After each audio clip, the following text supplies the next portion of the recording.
लातें मार कर जाया करते थे, फिर भी मैं किसी को नहीं कुछ कहा करती थी। क्यों? मैं सोचती थी किसी दिन इसी लात में मेरे रघुवर की लात भी मुझसे लगेगी और मेरा उद्धार हो जाएगा। इसीलिए कहते हैं कि जो दर दर की ठोकरें खाया करते हैं वही खुदा की मंजिल पाया करते हैं। अपना दुख बताने लगी, भगवान की प्रार्थना की, भगवान की स्तुति की, और भगवान की स्तुति करने के बाद में अपने पति धाम की ओर चली गई। पति धाम की ओर जाने के बाद अब विश्वामित्र जी राम लखन के साथ में जो है जनकपुर की ओर जा रहे हैं। विश्वामित्र जी राम लखन जी के साथ जब जनकपुर की ओर जा रहे हैं तो जनक महाराज को भी पता चली कि विश्वामित्र जी नगर के समीप पहुंच गए हैं। तो अपने सैनिकों को लेकर, मंत्री को लेकर, ब्राह्मणों को लेकर विश्वामित्र के स्वागत के लिए चल दिए। विश्वामित्र जी के स्वागत के लिए जब वहां पहुंचे, उनका स्वागत किया। स्वागत करने के बाद में अतिथि का सत्कार किया और अतिथि का सत्कार कर कर महल में लेकर आए। महल में लाने के बाद उन राम और लखन को देखा तो जनक महाराज देखते ही रह गए, इतना सुंदर स्वरूप। जनक महाराज ने पूछा, गुरुदेव ये दो शिष्य कौन हैं?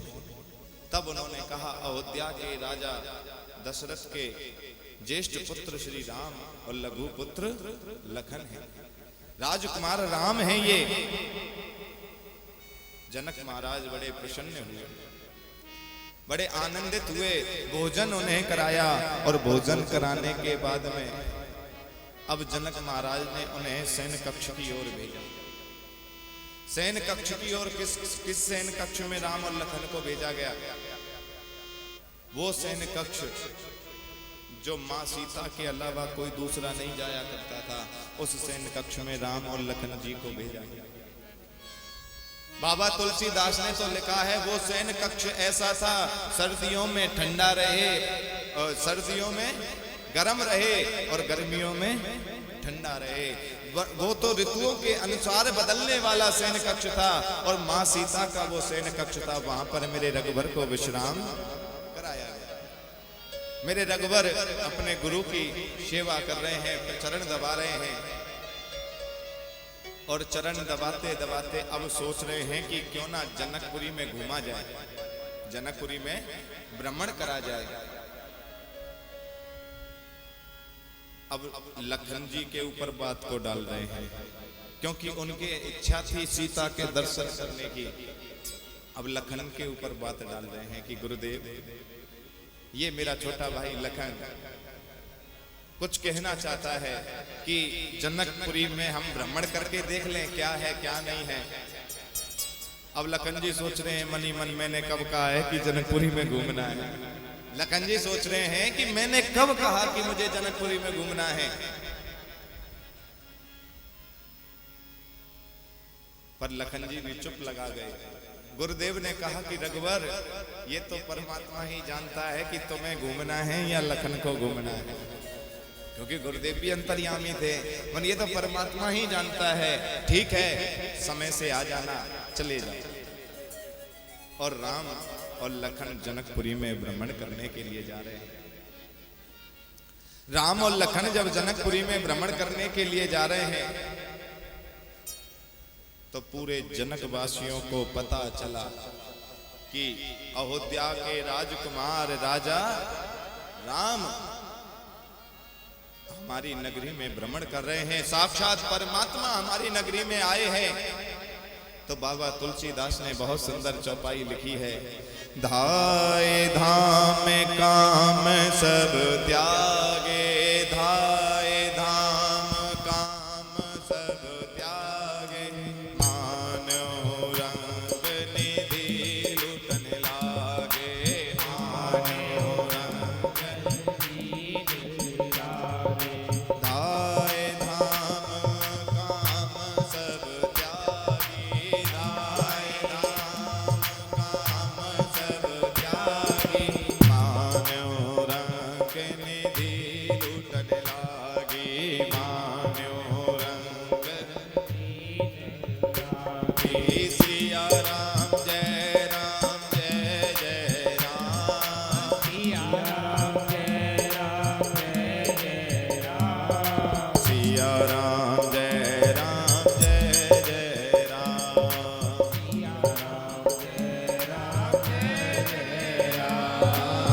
सिया राम जय राम जय जय राम सिया राम जय राम जय जय राम सिया राम जय राम जय जय राम सिया राम जय राम जय जय राम दहाए धाम काम सब त्यागे।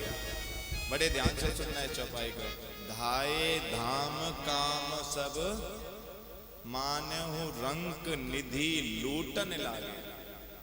गोस्वामी तुलसीदास कह रहे हैं ऐसे लगा जैसे कोई राजा खजाने को लुटा रहा है और सब अपने कोई काम धंधे को छोड़कर दौड़ पड़े। माँ ने बच्चे को दूध पिलाना छोड़ दिया, व्यापारी ने अपनी दुकान कारोबार छोड़ दिया, और जो माताएं बहनें खाना बना रही थी उन्होंने खाना छोड़ दिया, जो खाना खा रहे थे उन्होंने भी खाना खाना छोड़ दिया। जिनको जिसको पता चली कि स्वयं रघुवर हमारे नगर में प्रवेश कर गए हैं, भ्रमण कर रहे हैं, तुरंत दौड़ पड़े रघुवर के दर्शन के लिए। ये होता है प्रेम, इसे कहते हैं भाव, इसे कहते हैं आस्था। किसके प्रति? परमात्मा के प्रति। हमें पता है कथा हो रही है पर हम सोचते हैं कि नहीं अभी नहीं, बाद में जाएंगे, प्रसाद के टाइम पर जाएंगे, तो समझ लेना हमारे अंदर भक्ति नहीं है, प्रेम नहीं है, आस्था नहीं है। जनकपुर वासियों से सीखो, वो जनकपुर वासी जिन्हें पता चला कि हमारे रघुवर आए हैं, दहाए धाम काम सब त्यागे, सब कुछ छोड़ दिया, तुरंत दौड़ पड़े रघुवर के दर्शन के लिए। हम तुम सोचते हैं कि आज चलेंगे, कल चलेंगे, परसों चलेंगे।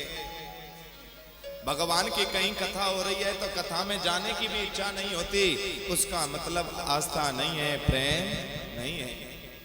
वो प्रेम तो उन जनकपुर वासियों के पास में है। वो जनकपुर वासी जो सब कुछ छोड़कर चले आए हैं। अब तो जवान अलग हैं, बुजुर्ग अलग हैं, युवा अलग हैं और बालक अलग है, और माताएं अपने घरों के छत पर खड़ी हो गई। हमारे यहाँ तो छज्जा बोलते हैं और आपके यहाँ शायद बालकोनी बोलते हैं, उसको छज्जा ही बोलते हैं। हमारे यहाँ छज्जा बोला जाता है। वहां खड़ी हो गई माताएं, वहीं से टकटकी लगाकर देख रही हैं। और माताएं जब वहां से टकटकी लगाकर देख रही हैं तो माताओं ने ना, जैसे आपके हरियाणा में वो डाटा सा मारते हैं, वो एक आंख दिखती है बस और कुछ नहीं दिखता, होता है ना, ऐसा लगाते हैं, ऐसे माताओं ने ढाटा मार रखा है। अब सब सोच रहे हैं कि कैसे जो है राम तक जाया जाए। राम का दर्शन कर रहे हैं, राम के दर्शन की आशा सबके मन में है, तो राम के दर्शन तो हो रहे हैं, पर राम के दर्शन के साथ साथ सब सोच रहे हैं कि राम का स्पर्श कैसे, पर किसी की हिम्मत नहीं है। अब राम को स्पर्श करने के लिए सब चिंतन कर रहे हैं पर किसी की हिम्मत नहीं है। तब नन्हे नन्हे से बच्चे आए और परमात्मा रघुवर की उंगली को पकड़ लिया और रघुवर की उंगली को पकड़कर कहने लगे कि प्रभु आपको ये वाला बाजार दिखा के लाएं, आपको ये वाला बाजार दिखा के लाएं। दूसरा कहता है कि नहीं नहीं, वो वाला बाजार ज्यादा अच्छा है, वो दिखा के लाएंगे। और प्रभु मुस्कुरा रहे हैं उन्हें देखकर। अब वो जो बड़े बुजुर्ग वहां थे, युवा वहां थे, वो सोच रहे हैं कि अब ये दंड के अधिकारी बनेंगे जो प्रभु को दुखी कर रहे हैं। पर प्रभु उनके सिर पर हाथ फेर रहे हैं कि बेटा जिधर तुम ले चलोगे उधर मैं चल जाऊं। अरे भाव से बुलाओ तो सही, भाव से पुकारो तो सही, मुझे तो तुम जिधर ले चलोगे मैं उधर चलो। भाव से पुकारो तो सही मुझे। क्यों? क्योंकि यहां पर राम जी ने स्पष्ट कर दिया। राम जी ने उन बच्चों से ही हाथ, बच्चों को ही हाथ क्यों थमाया, बड़े बुजुर्गों को क्यों नहीं थमाया? या युवा जो थे वहां उनको क्यों नहीं थमाया? क्योंकि राम जी ने स्पष्ट कर दिया, जो बच्चे का मन होता है ना, उस तरह का भगत उसी मन को लेकर मेरे आगे भक्ति करे तो उसके प्रति तो मैं सब कुछ लेकर समर्पण हो जाता। अब हमारे मन में लोभ है, क्रोध है, मोह है, माया है, मद है, मत्सर है, सब कुछ वास करता है। तुम कथा सुन रहे हो तो लोभ है, मैं कथा सुना रहा हूं तो लोभ है। तो लोभ में कभी परमात्मा नहीं मिलता है। सब कुछ त्याग कर कथा सुनी जाए। जैसे बच्चे का निर्मल मन जो बच्चे का होता है, वही मन तुम्हारा होगा तो परमात्मा तुमसे दूर नहीं है। गोस्वामी तुलसीदास ने स्पष्ट कहा है और यहां प्रभु ने स्पष्ट दर्शाया है कि मुझे तो निर्मल मन चाहिए। निर्मल मन जन सोए मोहे काया, मोहे कपट छल छिद्र ना भाया। मुझे छल कपट ये नहीं चाहिए। पर हम कपट में प्रति रहते हैं। उन बच्चों को देखो, देखो एक बच्चा था, रोज स्कूल जाया करता था, और वो जब स्कूल जाया करता था ना बच्चा, तो रास्ते में एक मंदिर पड़ता था। उस मंदिर में भगवान की मूर्ति के आगे जाता, 5 मिनट तक हाथ जोड़कर रखता, और 5 मिनट हाथ जोड़ने के बाद में वापस स्कूल की ओर चला जाता। काफी दिन बीत गए। काफी दिन बीतने के बाद में एक दिन पुजारी ने उसे पूछ ही लिया कि बेटा तू कौन से भगवान की स्तुति करता है? मन ये वाले भगवान की। वो नाम जानता है इनका? मन नहीं, नाम नहीं पता तुझे? नहीं। फिर तू 5 मिनट तक हाथ जोड़कर रखता है, कौन सा मंत्र बोलता है? मन मुझे कोई मंत्र नहीं आता। फिर तू 5 मिनट तक क्यों हाथ जोड़ के रखता है? मन कुछ नहीं, मैं तो 5 बार ABCD सुना देता हूं कि प्रभु जो भी मंत्र बनाना है बना लीजिए। प्रभु जो भी मंत्र बनाना है बना लेना, मुझे कुछ नहीं आता है। मुझे इतना पता है तू मेरा मालिक और मैं तेरा सेवक हूं। और देखो ये होता है, उस बच्चे को कुछ नहीं आता फिर भी परमात्मा की भक्ति कर रहा है। तो बच्चे जैसा मन, निर्मल मन जन, निर्मल मन होगा तभी तुम्हें परमात्मा मिलेंगे। चालाकी भरा मन होगा तो परमात्मा कभी नहीं मिलेंगे। पर हम तुम सोचते हैं कि का हम चालाकी करेंगे, नहीं करेंगे तो गाय को कैसे चलाएंगे, ये नहीं करेंगे तो वो कैसे चलाएंगे। ये सब हमारा तुम्हारा मन का वहम है। ये हमारा तुम्हारे मन का वहम है। एक बार उसके भरोसे बैठकर तो देखो, एक बार उसके भरोसे बैठकर तो देखो, आस्था लगाकर तो देखो। एक गाय किसी ने हमें दान दी थी आश्रम में, और आज 4 गाय हो गई। सोचो ये उसी की कृपा है और किसी की कृपा नहीं। एक दी थी जिसका 100 ग्राम दूध नहीं निकला था, साहब तो आए थे, और आज वो भी 1.5 किलो दूध दे रही है एक टाइम का। तो फिर भी हमें उस, अब बहुत लोग कहते हैं इसको क्या करोगे, छोड़ दो। मैं नहीं, ये हमारे शुरुआत का चरण है। और क्या पता इसी के सारे बांके बिहारी स्वयं आया हो जिसने ये सब कर दिया है। बिल्कुल नहीं छोड़ना, चाहे इसको जीवन भर खिलाना पड़े, बिल्कुल नहीं छोड़ना है, चाहे इसे जीवन भर खिलाना पड़े। उसका पैर ऐसा पड़ा कि 4 गाय हो गई। तो कहां से क्या करा, कैसे उसने लीला रची, वो ही जानता है। मैंने जीवन में नहीं सोचा था कि खोर अपने हाथों से बनाऊंगा, जीवन में नहीं सोचा। गांव में कभी पानी तक नहीं पिलाया था। तो समय पर, स्थिति पर परमात्मा अपने आप सब कुछ बदल देता है। मुझे तो उस पर इतना भरोसा है कि जो वो करता है भले के लिए करता है। काश हो सकता है अब इस लॉकडाउन में हम 4 इंसान बैठ गए, इधर उधर की बातें की, ध्यान भी बटाया, तो क्या है कि हम कलयुग में फंसते जा रहे थे। और कलयुग में जब अगर हम फंसते जा रहे थे ना, तो मुझे पक्का पता था कि एक ना एक दिन ये हमारी बुद्धि को भ्रष्ट जरूर कर देगा। होने भी लगी थी, बीच में कई आदतें आई, होने भी लगी थी। तभी परमात्मा ने ऐसी लीला रची कि गौओं को लाके खड़ा कर दिया, बेटा अब लगा रहे, फुर्सत मिले तो चला जाओ। अब दिन भर वहीं उसी में, उन्हीं की सेवा में जो है, मैं तो वहीं कुर्सी डालकर बैठ जाता हूँ। बड़ा आनंद आता है गौ माता के आगे बैठने में भी। और जब जी करता है, खाली टाइम लगा तो कोई नहीं, ज्यादा भी नहीं है, तो गौ माता पे हाथ फेरते रहो, आदि बीमारियां तो खत्म होंगी। तो सब ठाकुर जी की लीला से ही होता है। इसीलिए कहता हूं, निर्मल मन जन सोहे मोहे काबा, काया मोहे कपट छल छिद्र न।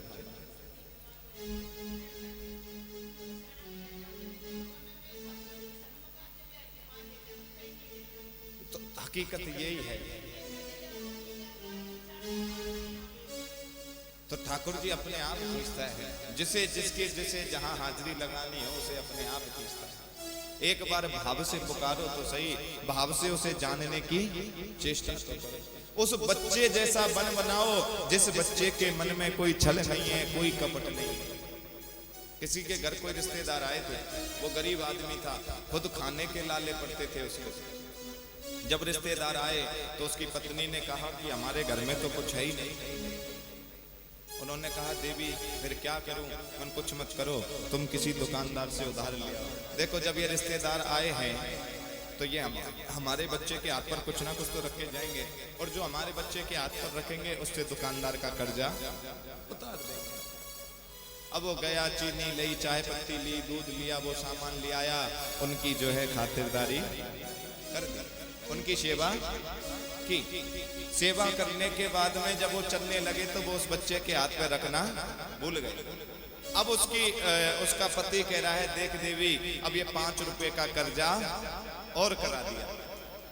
उसने कहा चिंता मत करो, हम 2 टाइम की जगह 1 टाइम भोजन करेंगे, 1 टाइम के भोजन के पैसे को बचाएंगे, 2 दिन में ये कर्जा उतार देंगे। पत्नी देखो हो तो ऐसी हो जो इतना भी चिंता करने वाली हो, ऐसी ना हो जो बार बार अपनी माँ को फोन करके कहे कि भिंडी की सब्जी बनाई है। अपनी सास को पूछे भी ना और माँ को बार बार फोन करे, उसका घर बिगड़ने में देर नहीं लगती है। इसीलिए आपकी बेटियों को समझा दो, बेटी मुझसे ज्यादा अपनी सास से बात करियो। पर हमारी माएँ हैं ना, ये बेटियों को बार बार फोन करके बेटियों का घर बिगड़वाती है। आप कभी भी अपनी बेटियों को ये प्रेरणा मत देना, उनको कभी भी ये मत कहना कि तू मुझे बार बार फोन कर। उसको बोलना अगर तूने भिंडी की सब्जी भी बनाई है ना तो अपनी सास को बता, मुझे मत बता। क्योंकि अगर तू सास को नहीं बताएगी, वही सास जब इस बात को सुनेगी तो वो चिढ़ेगी कि मेरे होते हुए मुझे नहीं बता रही है पर अपनी माँ को बता रही है। वो मेरा और तेरा वहां बना देगी। उस घर की कभी भी फिर बेड़ा पार नहीं हो सकता। तो उस माता ने कहा कि चिंता मत करो, 1 टाइम का भोजन जो है हम करेंगे, 1 टाइम की टाल मारेंगे। वो बच्चा वहां सुनता है। कुछ दूर वो चले गए, उन्हें याद आई कि हम तो बच्चे के हाथ में रखकर नहीं आए।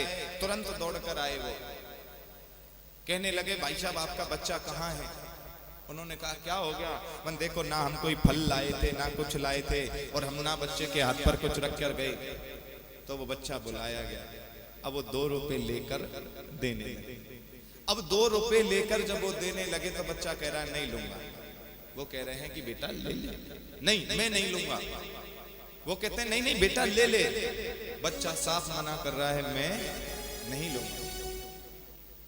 अब उसकी माँ ने धमकाया बेटा जब बाबूजी दे रहे हैं तो लेता क्यों नहीं? माँ तू ही तो कह रही थी वो 5 रुपए देंगे तो चाय वाले का और दूध वाले के पैसे जाएंगे, ये तो 2 रुपए दे रहे हैं, ये होता है निर्मल मन। ये तो 2 रुपए दे रहे हैं, मैं कैसे ले लूं? देखो उस बच्चे को कुछ नहीं पता है, ये है निर्मल मन। ना कोई छल है, ना कोई कपट है, ना कोई चालाकी है, कुछ नहीं है बच्चे के हृदय में। उसने स्पष्ट कह दिया तुम तो कह रही थी कि उसके 5 रुपए दे देंगे, अगर वो देंगे तो ये तो 2 रुपए दे रहे हैं, मैं कैसे लूं? इसलिए बच्चे जैसा, ज्यादा भी नहीं है तो भक्ति में तो बच्चे जैसा मन बनाओ। बच्चे जैसा मन होगा तभी गोविंद तुम्हें प्राप्त होगा। राम जी को वो नन्हे नन्हे से बच्चे जनकपुर में घुमाते हैं। माताएं ऊपर से जो है उनका दर्शन कर कर तृप्त होती हैं। तो कहते हैं कि कुछ माताओं ने, क्योंकि माताएं आजकल वो भी है ना कि पूरे भविष्यवक्ता माता है, किसी की हिस्ट्री निकलवा लो। अब कुछ माताएं जैसे आपस में इकट्ठी हो गई, इकट्ठी होने के बाद में कहने लगी कि जानती है ये कौन है? जानती है ये कौन है? तो दूसरी माता कह रही है ये दोहू दशरथ के टोटा। टोटा माने बेटा, ये दोनों दशरथ के बेटा हैं। तो तीसरी माता कह रही है कि नहीं नहीं आपको नहीं पता, एक कौशल्या का है और एक सुमित्रा का है। इतनी भी डिटेल है माताओं का। माताओं से कोई भी डिटेल निकालवा लो, सब मिल जाएगी माताओं के पास में। क्यों वो करती क्या है? दोपहर में उसके घर बैठी, उसके घर बैठी, इसकी बात सुनी, उसकी बात सुनी, ये सारी डिटेल उनके पास में होती है। वो माताएं वहां से ऊपर से देख रही हैं, मेरे रघुबर जो है भ्रमण कर रहे हैं। अब संध्या का समय हुआ। संध्या काल जब हुआ तो राम जी सोच रहे हैं कि अब हमें वापस चलना चाहिए, अब हमें वापस चलना चाहिए। तभी कुछ युवतियां ऊपर से पुष्पों की वर्षा करती हैं राम जी की। अब कोई संत कहता है कि राम का स्वागत किया था, पर हमारे गुरुदेव कहते थे कि राम का स्वागत नहीं किया था, राम को इशारा दिया था। राम का स्वागत नहीं किया है, राम को इशारा दिया है कि जिसे तुम ढूंढ रहे हो ना, वो यहाँ नगर में नहीं पुष्प वाटिका में मिलेगी। वो नगर में नहीं, वो पुष्प वाटिका में मिलेगी। और राम जी वापस लौटकर आ गए। आने के बाद में गुरु के कक्ष में गए, और गुरु के कक्ष में जाने के बाद राम जी अब गुरुदेव के चरण दबा रहे हैं। लगे चरण चापन दो भाई, लगे चरण चापन दो भाई। दोनों भाई राम जी के चरण दबाने लगे। दोनों भाई राम और लखन गुरुदेव के चरण जो है दबा रहे हैं। स्वयं राम जी गुरुदेव के चरण दबा रहे हैं, और गुरुदेव के चरण दबाते दबाते पूरे नगर की कथा भी सुना रहे हैं। हम कहाँ गए, क्या क्या देखा, क्या क्या नहीं देखा। तो ये होता है भाव। हमारे हर बच्चे को ये शिक्षा होनी चाहिए कि सुबह माता पिता के चरणों को छूकर आशीर्वाद ले, और शाम को माता पिता के चरण जरूर दबा। तुम्हारे घर में कोई बच्चा तुम्हारा दबाता है चरण है जी?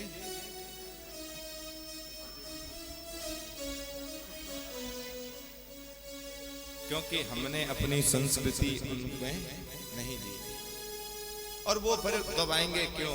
हमने अपने माँ बाप के नहीं दबाए तो वो क्या हमारे दबाएंगे? तो इसलिए अपने बच्चों को ऐसी संस्कृति दो जो बुढ़ापे में तुम्हारी लाठी बने। अब गुरुदेव के चरण दबाए, गुरुदेव सो गए, तब राम जी और लखन जी भी सोने के लिए आ गए। राम और लखन जब सोने के लिए आ गए तो अब राम जी के चरण दबा रहे हैं कौन? लखन जी। अब राम जी को नींद आने लगी। चरण दबाते दबाते लखन का एक आंसू भगवान के पैर पर जाकर गिरा। भगवान हड़बड़ाकर उठे, कहने लगे लखन लाल क्या बात है, क्यों रो रहा है? लक्ष्मण ने कहा कि भैया वैसे मैं बता नहीं सकता मैं क्यों रो रहा हूं। मन बात बता, बात क्या है? भैया अब कल से भाभी आ जाएंगे। जिन पैरों की सेवा का अधिकार मुझे मिल रहा था, वो पैरों की सेवा का अधिकार माँ सीता को मिलेगा, और मुझसे ये सेवा छिन जाएगी। मैं इसी दुख से रो रहा हूं कि मेरी ये सेवा चली जाएगी। तब राम जी कहते हैं कि लक्ष्मण चिंता मत कर। दक्षिणे लक्ष्मणो यस्यः वामे च जनकात्मजा, कि दक्षिण पैर पर तेरा वास होगा।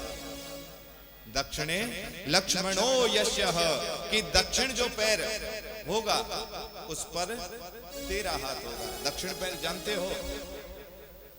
दाया यानी कि सीधा पैर, और वामे चा वाम पैर पर माता सीता का वास, माता सीता का अधिकार होगा। ड्यूटी लगा दी दोनों की कि दक्षिण में तेरा और वाम अंग में सीता का। और सुन लक्ष्मण, पुरुतो मातुर यश्यंत वंदे रघुनंदन। और जब तुम दोनों नहीं होंगे ना, इन दोनों पैरों पर मेरे हनुमान का अधिकार है। जब तुम दोनों नहीं होंगे तो इन पैरों पर मेरे हनुमान का अधिकार होगा लक्ष्मण। और प्रभु कहते हैं कि अब तुम सो जाओ। लक्ष्मण जी सो जाते हैं। अब सुबह हुई। सुबह हुई तो माँ सीता स्वयंवर से पहले माता गिरिजा की पूजा करने के लिए पुष्प वाटिका में पुष्प लेने गई।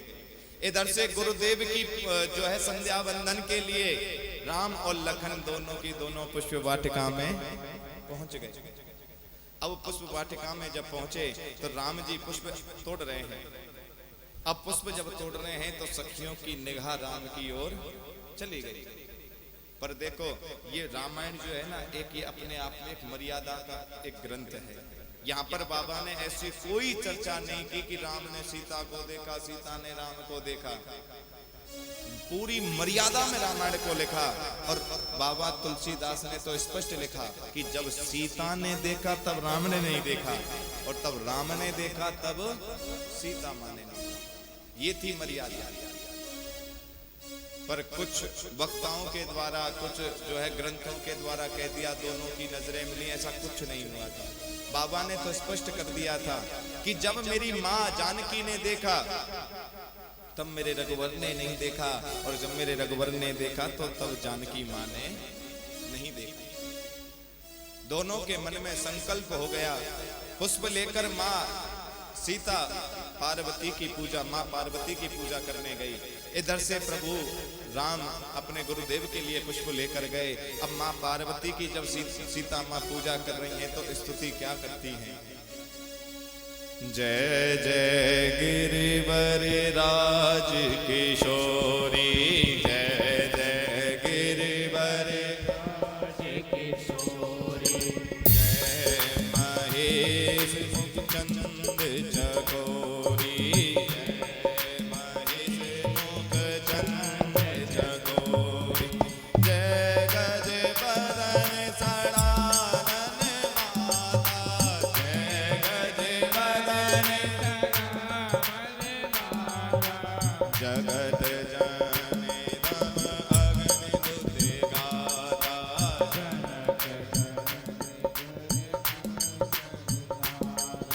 जय जय गिरिजा राज किशोरी, राज किशोरी। प्रार्थना कर रही है माँ सीता। माँ सीता प्रार्थना कर रही है, स्तुति कर रही है माँ पार्वती की। जय जय गिरिवर राज किशोरी कि हे हिमालय की पुत्री माँ सीता, भगवान भोलेनाथ की प्रिय सड़ानन जो कार्तिक और गणेश की माँ है, मैं आपको प्रणाम करती हूँ, मैं आपको नमन करती हूँ। और प्रार्थना करके अपने मन की बात रख रही है। मानो जाए राज मिलही,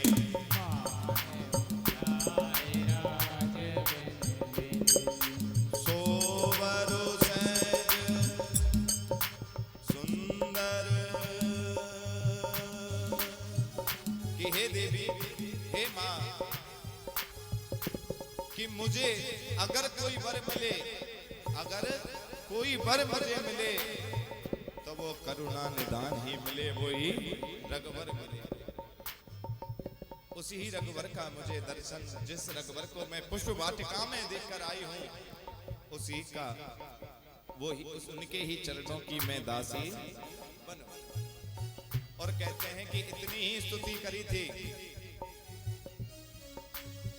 कि माँ पार्वती के गले से एक पुष्प महार टूटकर माँ के गले में आ गिरा, माँ जानकी के गले में आके गिरा। तो माँ समझ गई कि मुझे मेरी माँ ने आशीर्वाद दे दिया, मुझे मेरी माँ ने वरदान दे दिया। उसके बाद में वाम अंग फरकने लगे। वाम अंग जानते हो कि माताओं का उल्टी आंख और मर्दों की सीधी आंख जब कभी फड़कती है तो अच्छा होता है।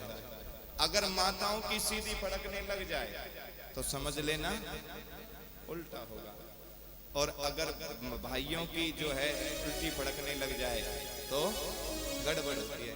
वाम अंग फरकने लगे कि वाम अंग जब फरकने लगे तो मां सीता समझ गई।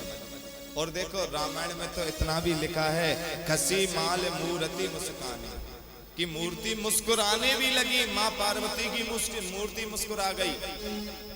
अब तुम कहोगे कि ऐसे कैसे होगा, पत्थर की मूर्ति मुस्कुराने लग जाए।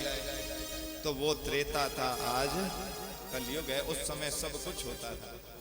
माँ जानकी पूजा करके आई, और माता जानकी पूजा करके आने के बाद में अब राजा जनक महाराज सभा को एकत्रित किया और सीता स्वयंवर की तैयारी कर दी। बोले राजा रामचंद्र महाराज की। इधर से माता सीता ने आके अपनी माता को सारा हाल बताया। अब तो माँ सीता ने एक ही इरादा बना लिया, जगत के रंग क्या देखूं, तेरा दीदार का भी है। जगत के रंग क्या देखूं, तेरा दीदार का जगत के रंग क्या देखूं, तेरा दीदार का भी है।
खर्चा बढ़ गया ना, उस दिन तुम्हारा अपना भी तुम्हें छोड़कर चला जाए।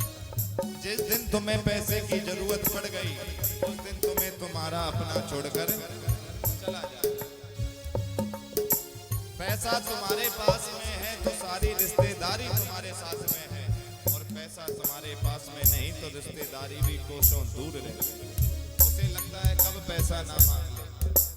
तो ये जगत के जो रिश्तेदार है ना, ये एक माया का जाल बिछाते हैं और इस जाल में हम फंस जाते हैं। तो इसलिए अगर रिश्तेदारी करनी है ना, तो इस टेढ़ी टांग वाले से करो, ये कभी भी तुम्हारा संग नहीं छोड़ता। एक सेठ जी थे और वो सेठ जी रोज वृंदावन में दर्शन करने जाते थे। बहुत बड़े कारोबार के मालिक थे, साल में हजारों करोड़ों रुपए का टर्नओवर था उनका। और जब वो वृंदावन रोज आदत होती थी कि बांके बिहारी को प्रार्थना करते थे कि प्रभु चलो यमुना स्नान करने चले। अब वो यमुना स्नान करने जाते, तो जब यमुना स्नान करते ना, तो यमुना रेत में दो छोटे छोटे पैरों के निशान भी दिखाई देते। सेठ समझ जाता था कि मेरा बांके बिहारी मेरे साथ स्नान करने, बेटा लक्ष्मण उसे छोड़ दो, ध्यान दो कि मेरा ठाकुर मेरे साथ में आया है।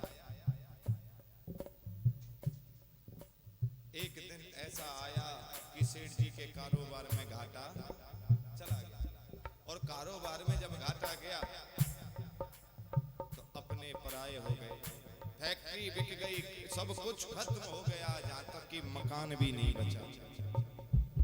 पर सेठ जी ने वृंदावन आना नहीं छोड़ा। जिस दिन सेठ जी के पास में 2 रुपए जेब में रखे थे और उन्हें भी कोई कर्जा मांगने वाला ले गया, उस दिन सेठ जी के पास में कुछ नहीं रहा, फिर भी वो वृंदावन आया। वृंदावन आने के बाद वही सेठ बांके बिहारी को कह रहा है कि हे गोविंद, दुनिया ने मेरा साथ छोड़ दिया, जहां तक कि मेरे बच्चे मुझे छोड़ गए, कम से कम तू तो मेरे संग है, चल कोई बात नहीं, मैं तेरे सहारे जी लूंगा, तू यमुना स्नान करने चल। अब यमुना स्नान करने जब गया तो जो उसे 2 पैर दिखाई देते थे वो नहीं देने लगे। सेठ रोने लगा, ऊपर की ओर देखने लगा, वारे वाह गोविंद, ये दुनिया तो संग छोड़ती है, पर आज मैं ये जान गया कि जब मुसीबत आती है तो तू भी संग छोड़ जाता है। मैंने तो सोचा कि मेरा गोविंद मेरा संग देगा, आज तू भी पैसों वालों का ही हो गया। पैसे थे तो तू मतलब मेरे साथ था, आज पैसा नहीं है तो तू मेरे साथ नहीं है। धीरे धीरे समय व्यतीत होता गया, पर सेठ जी को देखो वृंदावन आना बंद नहीं किया।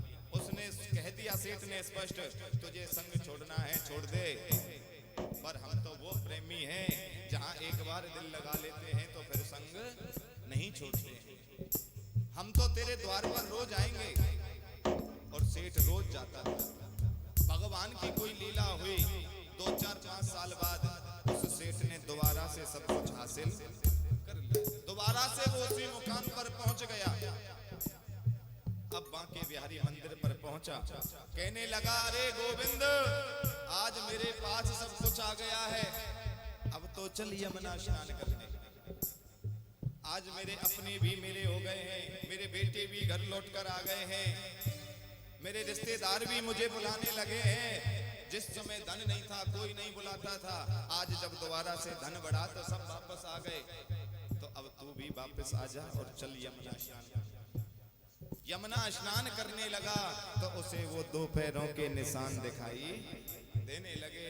सेठ की निगाह गई, सामने एक डंडा पड़ा था, उस डंडे को सेठ ने उठाया और जहां जहां पैरों के निशान दिखाई दे रहे थे, सेठ वहां डंडे मारने लगा। अरे कपटी, तेरे जैसा मैंने निष्ठुर नहीं देखा, इस संसार की जगह तू भी बदल गया। धन नहीं था तो तू संग छोड़ गया, आज धन आया है तो तू फिर आ गया। तुरंत बांके बिहारी प्रकट हो गए, अरे सेठ जी रुक जाओ, मारो तो मत, अरे सेठ जी रुक तो जाओ, मारो मत, पहले मेरी बात तो सुन लो। क्या तेरी बात मैं क्या सुनूंगा, मैंने खुद देखा है जब मेरे पास कुछ नहीं था तो तू भी संग छोड़ गया, आज सब कुछ आया तो तू फिर आ गया। तब बांके बिहारी ने कहा हाथ जोड़कर, क्योंकि भगत के बस में है भगवान, वो बांके बिहारी स्वयं हाथ जोड़कर कह रहे हैं कि सेठ जी कौन कहता है मैंने तुम्हारा संग छोड़ दिया? अरे मैंने तुम्हारा संग नहीं छोड़ा। क्यों? जब तेरे पास सब कुछ था ना तो मैं तेरे साथ चला करता था, और जब तेरे पास कुछ नहीं था तो तुझे स्वयं मैं गोदी में लेके चला करता था। वो तेरे पैर नहीं मेरे पैर होते थे। आज तेरे पास सब कुछ आ गया तो फिर मैं अब तेरे साथ चलने लगा, तो मुसीबत आती है तो भक्तों को स्वयं मैं उठा लेता हूँ। सेठ मैं कभी संग नहीं छोड़ता, मैं कभी संग नहीं छोड़ता हूँ। तो इसीलिए ये जगत है ना, ये रिश्तेदार जो है ये सब माया के प्रति है। तो भगत रोते हुए कह रहा है परमात्मा से, जगत के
तरस की प्यास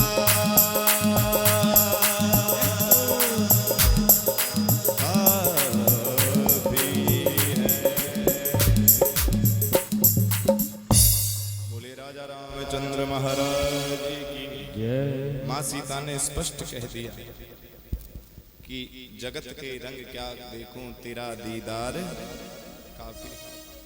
मनी मन रघुवर को अपना पति स्वीकार कर लिया। अब प्रातः काल हुई, राजा जनक की सभा हुई।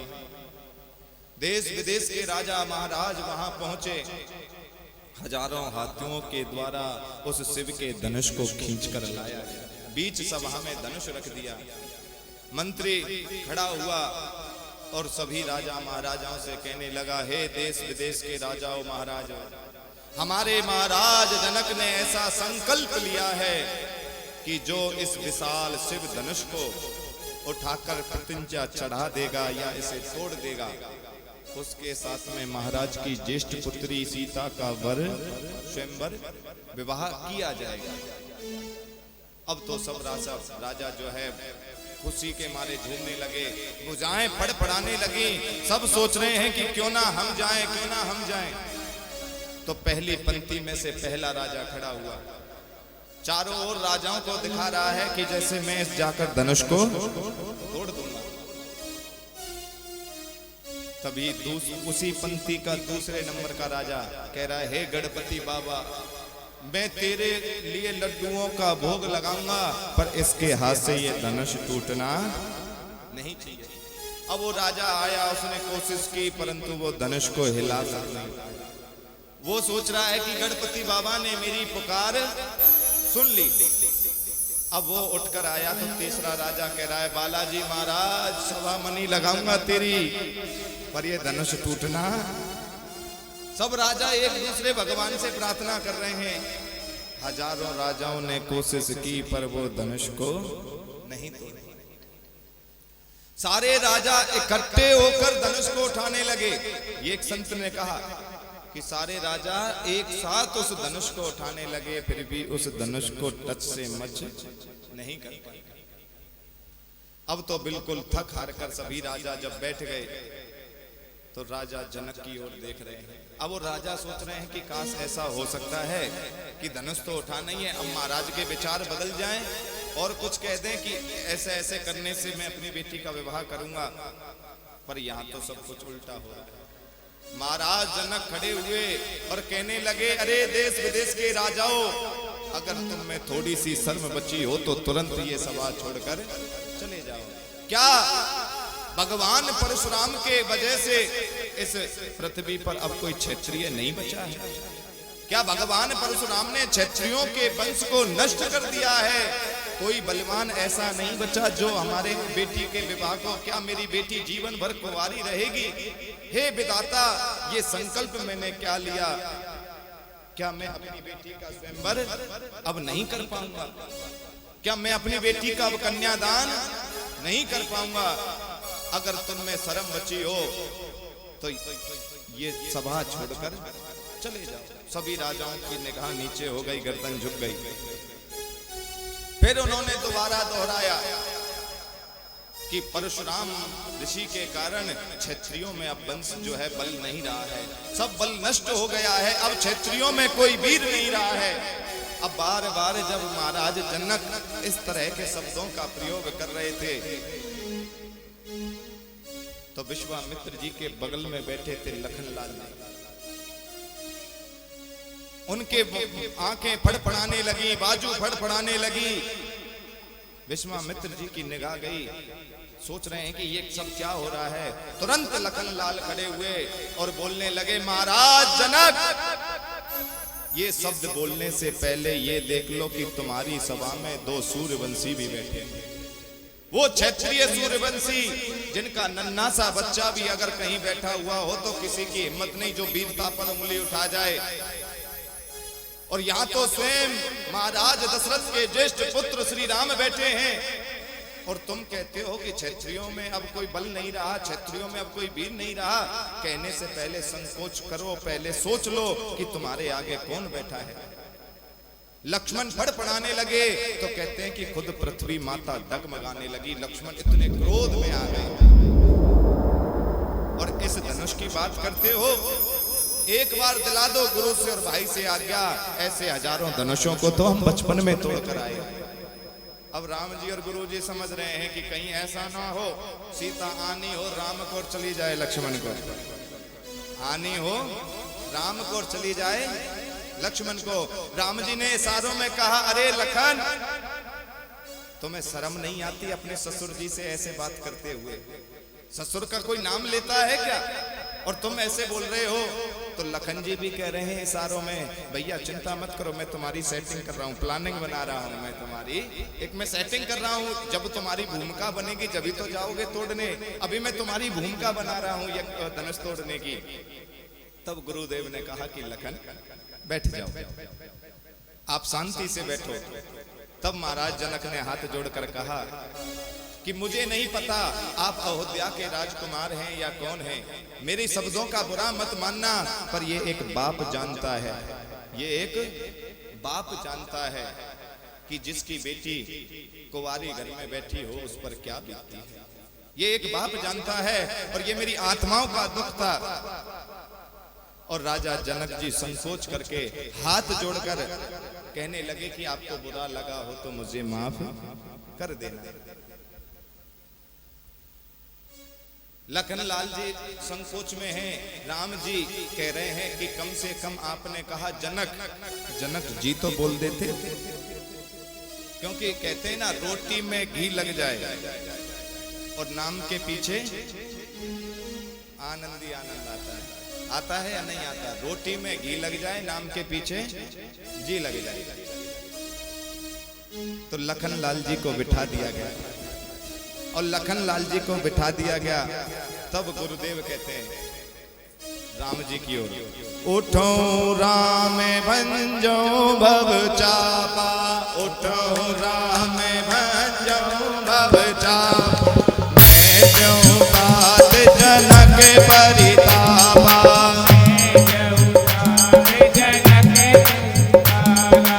उठो राम भंजो भव चापा, उठो राम। हे राम अब तुम उठो और जाओ इस राजा जनक के परिताप माने इस संकट इस कष्ट का नाश कर दो, जाकर इस धनुष को तोड़ दो। शुभ अवसर जानकर गुरुदेव ने राम जी को आज्ञा दे दी और राम जी चल दिए।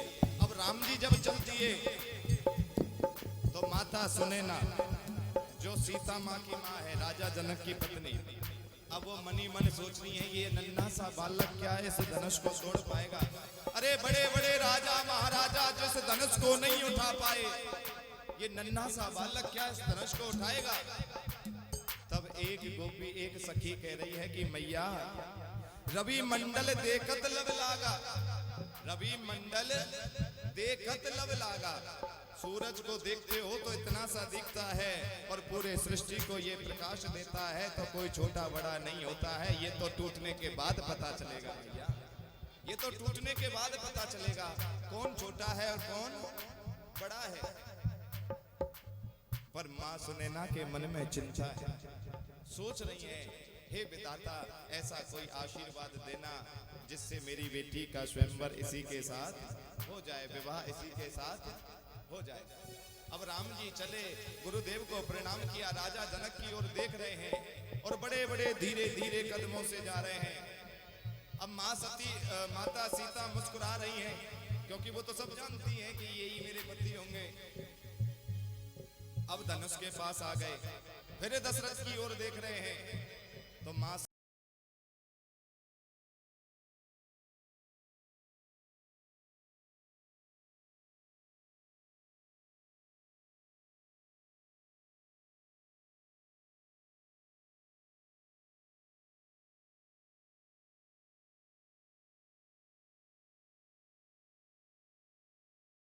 पता ही नहीं चला किसी को कब परमात्मा ने धनुष उठाया और कब तोड़ दिया। अति लागव उठाई धनुहीन लीना, किसी को कुछ नहीं पता चला, तुरंत परमात्मा ने धनुष उठाया। अब कहते हैं गोस्वामी तुलसीदास कि धनुष उठाने से पहले क्या हुआ कि जैसे ही भगवान धनुष उठाने के धनुष के पास गए, तुरंत लक्ष्मण अपने सिंहासन से कूद गए। गुरुदेव ने कहा लखन ये क्या हो रहा है कि गुरुदेव तनिक ठहर जाओ। चारों ओर लक्ष्मण जी ने देखा और चारों ओर देखने के बाद में लक्ष्मण जी ने इशारा कर दिया उन 10 दिक्पालों को, उस शेषनाग को, उस क्षेत्रपाल को कि खबरदार सावधान हो जाना, अब रघुवर धनुष उठाने जा रहे हैं तो पृथ्वी को संभाल कर पकड़ना, पृथ्वी हिल नहीं जाए। और लखन लाल ने अपना पैर पृथ्वी पर टेक दिया जिससे पृथ्वी डगमगाए नहीं। और प्रभु ने देखते ही देखते धनुष को, बोलिए सियावर रामचंद्र महाराज की। और देखते ही देखते मेरे राम ने उस धनुष को भंग कर दिया, धनुष को तोड़ दिया। अब धनुष को तोड़ने के बाद में मां सीता स्वयं माला लेकर वहां पहुंची। और मां सीता जब माला लेकर पहुंची तो राम जी के गले में माला डालने की चेष्टा कर रही हैं, पर माला नहीं डल रही। क्यों? इसका कारण जानते हो? माता सीता कहां की हैं? कहां की है माता सीता? जनकपुर। कहां पड़ता है ये? जी दिल्ली में, वो जनकपुर ही है, बेगूसराय के पास में। अब ये बेगूसराय किस देश के करीब में है? नेपाल के। तो आधा जनकपुर नेपाल में भी और आधा भारत में भी। दोनों है, नेपाल में भी है और बिहार मतलब भारत में भी है। तो उधर की साइड के जो लोग हैं ना वो थोड़े से हाइट के कम होते हैं। तो माँ सीता भी हमारी हाइट की और हमारे प्रभु राम कहाँ के हैं? अयोध्या के। और जब अयोध्या के हैं तो वो तो यूपी वाले हैं ना, तो खूब जो है लंबाई है उनकी। अब माँ सीता कोशिश कर रही है पर माला नहीं डल रही। अब मंत्री ने कहा राजा को, जो राजा जनक के मंत्री हैं, कि महाराज इस रामलला को कहो ना तनिक झुक जाए, इस रामलला को कहो तनिक झुक जाए। देखो लल्ली हमारी जो है सीता माँ कितने कोमल कोमल हाथ हैं, इतनी बड़ी माला हाथ में ले रखी है, हाथ भी थक गए होंगे, थोड़ा कहो ना ये झुक जाए। राजा दशरथ ने कहा, क्या कहा? कि मैं अयोध्या के राजकुमार को घर पर बुलाकर कहूं कि झुक जाओ, ये मुझे शोभा नहीं देता, मैं ये नहीं कहूंगा। अब तो उसके बाद में गुरुदेव की ओर इशारा करा मंत्री ने।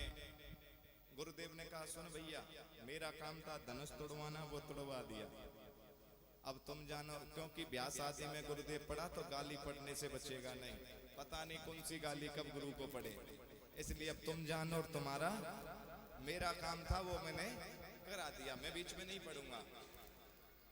अब इधर से माता सुनैना चिंता कर रही है, सखी सहेली सब चिंता कर रही है। सखियों ने तो इतना भी कह दिया, तनिक झुक जाओ रघुवीर लल्ली मेरी, हमारी सीता छोटी है, तनिक झुक जाओ। अब ये भजन सुना था पर समय बहुत हो चला है। तो माँ सीता जो है बार बार चेष्टा कर रही हैं पर राम जी झुक नहीं रहे, बिल्कुल अकड़ मर खड़े हैं। अब वो सोच रही हैं करें तो करें क्या। अब उन गोपी सखियां जो हैं, माँ सीता की सहेलियां जो हैं, उन्होंने इशारा किया किसे? लक्ष्मण को। कहा कि कहो ना अपने भैया को थोड़ा झुक जाएंगे। तो लक्ष्मण जी अकड़ में बोले, तुम्हें पता नहीं हम मर्यादा पुरुषोत्तम श्री राम के भाई हैं और हमारे सूर्य वंश में छोटा भाई बड़े भाई को आज्ञा कैसे दे सकता है कि झुक जाओ? अरे मैं तो छोटा हूं, मैं आज्ञा नहीं दे सकता। अब तो वो सहेलियां बड़ी दुखी हुई कि क्या करें, ऐसा कौन सा में हम रास्ता निकालें। तब उन्होंने एक दूसरा रास्ता निकाला। लखन लाल को कहा, लखन लाल अगर आज ये तेरा राम नहीं झुका ना तो ये तो रड़ुआ रहेगा ही रहेगा, और इसका ब्याह नहीं हुआ तो तू भी रड़ुआ रहेगा। तेरा भाई बड़े का ब्याह नहीं तो छोटे का ब्याह नहीं, देख ले। और सुन, ये मत सोचियो सीता के लिए इसकी एक और बहन है, तू इनका विवाह कर, हम तेरा विवाह करा देंगे।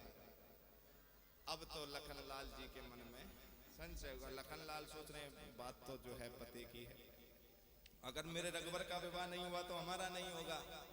अब वो सोच रहे हैं करूं तो करूं क्या?